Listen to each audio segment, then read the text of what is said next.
करू इच्छितो की युवा शैक्षणिक सामाजिक न्याय संघटनेला माझा पूर्ण पाठिंबा आहे. आपल्या मागण्या यांच्याही अगोदर मांडलेल्या आहेत.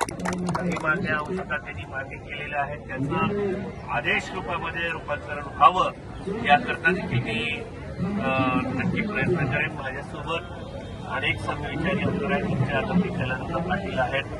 समोर बसणारे आपले युवकांचे हृदयस्थान असलेले आदरणीय आदित्यजी ठाकरे आहेत, प्रभूजी आहेत, किंवा इकडं समोरच्या बाजूला देखील म्हणजे सत्ताधारी लोकांमध्ये देखील काही आमदार सकारात्मकरित्या आपल्याला आहेत.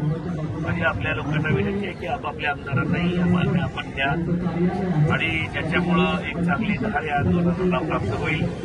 आपण त्या ठिकाणी मला बोलण्याची संधी दिलात, विचार व्यक्त करण्याची संधी दिलात ही मी आपल्याला मनापासून आभार मानतो. आणि ह्या आंदोलनामध्ये एक आपला भाऊ म्हणून मी कायमस्वरूपी आपल्यासोबत राहील. या ठिकाणी देतो आणि धन्यवाद. जय हिंद, जय महाराष्ट्र.